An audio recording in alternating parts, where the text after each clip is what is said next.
Siang teman-teman. Siang. Dan untuk yang haji udah dianti bolong sebagai maka. Sebelum kami memulai pembahasan kami, saya ingin mengajak Anda untuk menjelas balik setiap setelah Anda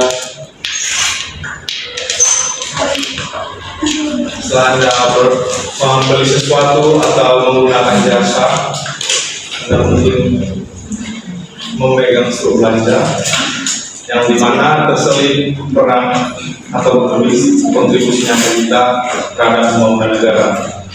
Maka dari itu, pembahasan kami akan membahas bagaimana PPN itu bekerja, siapa yang akan dikenakan, dan mekanisme bagaimana terhadap kehidupan sehari-hari. Untuk pembahasan pertama akan dijelaskan oleh Budi.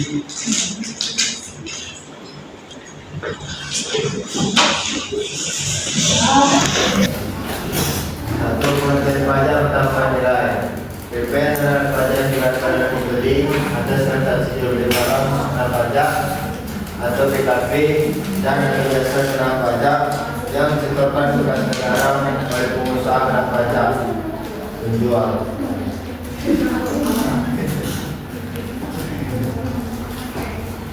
Pertama itu ada tidak langsung pajak ditanggung konsumen akhir namun disetorkan oleh PKP penjual. Yang kedua, tidak kumulatif, hanya dikenakan pada nilai tambah di setiap tahapan produksi atau distribusi. Yang ketiga, keadaan netral ekonomi, tidak mempengaruhi keputusan produksi selama mekanisme berada pajak berjalan baik.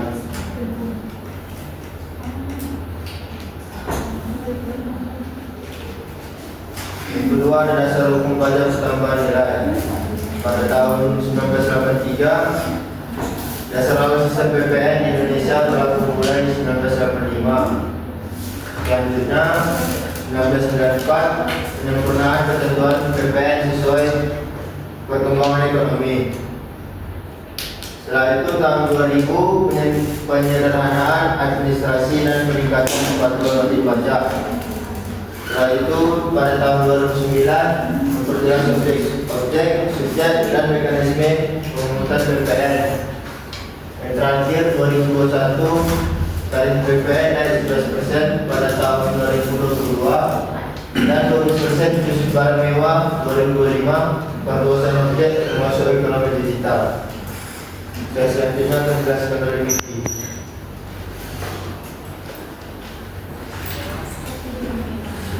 Baik, berikutnya ada subjek pajak bertambah nilai.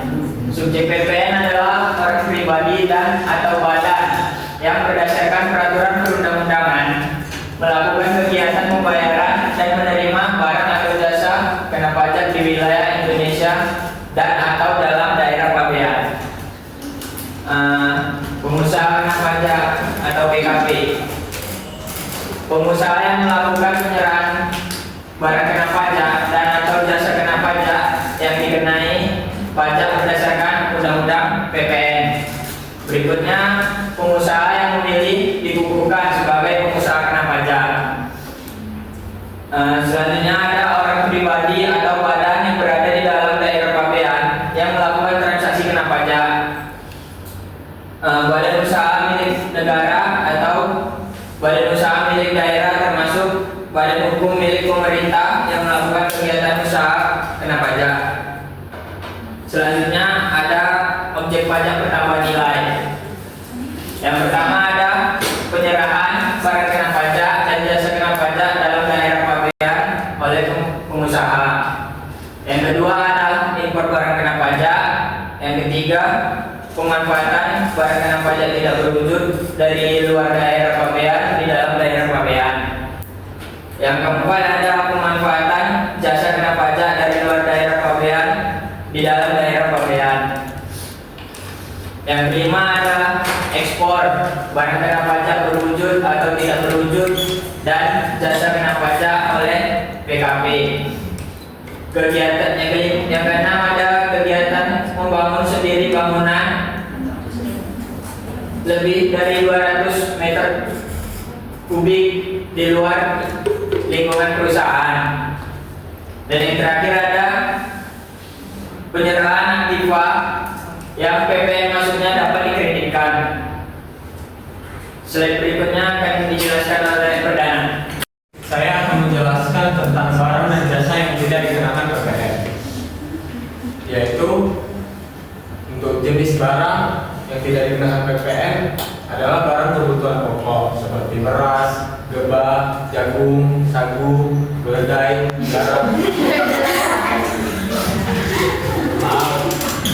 kedelai, garam, daging, telur, susu, buah, dan sayur. Yang kedua, hasil pertambangan atau pengeluaran tertentu. Contohnya seperti minyak mentah, gas bumi, panas bumi, asbes, batu bara, dan besi. Baru makanan dan minuman yang disajikan di hotel, restoran, dan tempat usaha.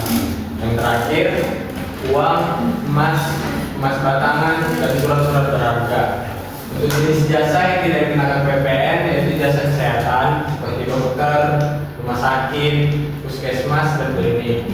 Baru jasa pendidikan, sekolah, universitas, kursus resmi.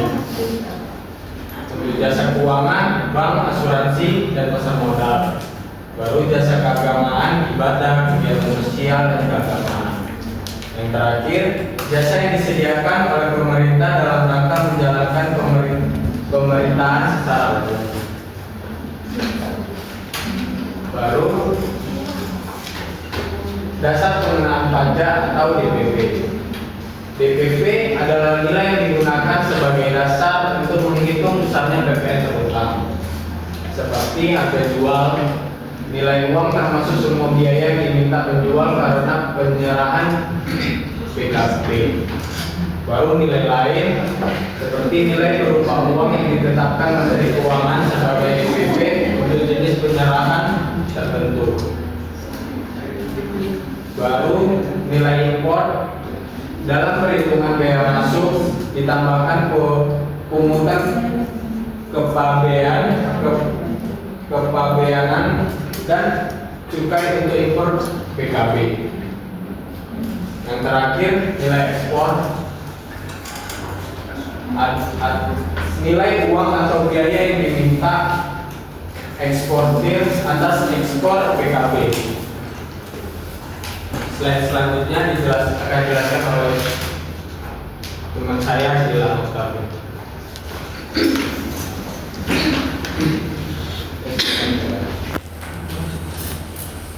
Untuk mekanisme pajak tambah nilai, yang pertama itu PKP jual. Pengusaha kena pajak menjual PKP, barang kena pajak atau jasa kena pajak, dan memungut PPN-nya dari pembeli dan membuat faktur pajak. Analoginya ini seperti itu, menghitung uang keluar dan uang masuk perusahaan tadi, dan perusahaan tadi membeli barang, perusahaan tadi memungut pajak tadi dari konsumen, pengguna akhir, itu disebut dengan pajak keluaran, dan pajak masukan itu perusahaan tadi membeli barang dari perusahaan lain. Baik, untuk contoh perhitungan PPN-nya, yang pertama itu PT Maju Bersama, penjualan barang kena pajak itu dikenakan 300 juta, dan pembelian barang kena pajak itu 200 juta. PPN keluaran 300 juta dikali 11% itu 3 juta, dan PPN masukan itu 11% dikali 200 juta. Dengan PPN terutang itu PPN keluaran dikurang PPN masukan sama dengan 11 juta. Lalu yang kedua, PT Sukses Makmur, harga jual 50 juta, potongan harga 10 juta, biaya angkut 5 juta. Jasa pengenaan pajak yaitu harga jual dikurang potongan harga ditambah biaya angkut, baru dikali hasilnya tadi dikali 11%, plus 45 juta ditambah hasil dari DPP dan BPN. Total bayar pembeli yaitu 160 juta 950 ribu.